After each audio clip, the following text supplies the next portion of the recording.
আপাতত এসে আমি পৌঁছেছি অ্যাট লাস্ট আমার বেস্ট ফ্রেন্ডের কাছে। এইবারের যা বক্তব্য সেটা আমি ওকেই বলবো, ওই বলুক ওর কেমন লাগলো এই সারপ্রাইজটা। আমি তো 11টা অব্দি ঘুমোচ্ছিলাম, খুব টায়ার্ড, সারাদিন বার্থডে পার্টি কালকে কাটিয়েছি। তারপরে ওপর থেকে নামছি নিচে ব্রাশ করবো বলে, দেখছি বলছে কি একটা নতুন লোক এসছে, কি একটা নতুন লোক এসছে।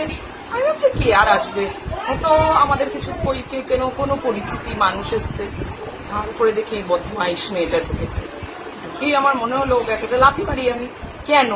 কারণ আমি ওকে বারণ করেছিলাম তুই আজকে আসবি না, তোর কালকে ডায়ালিসিস আছে, স্কুল আছে, তুই শরীর নিয়ে কিন্তু পারবি না। কিন্তু কোনো কথাই ও আমার শোনেনি। এসেও আমাকে সারপ্রাইজ দেওয়ার জন্য ও অত দূর থেকে, কমসে কম 100 কিলোমিটার দূর থেকে এসে পৌঁছেছে।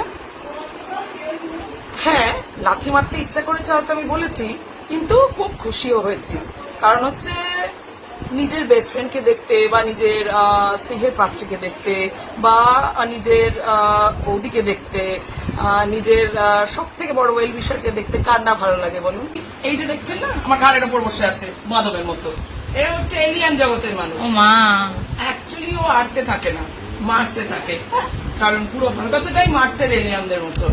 এনিওয়ান, আপনারা এই ব্লেসিংস করুন আমাদের উপর, আমাদের এই সম্পর্কটা যেন থ্রু আউট এইভাবেই আমরা মেনটেন করতে পারি।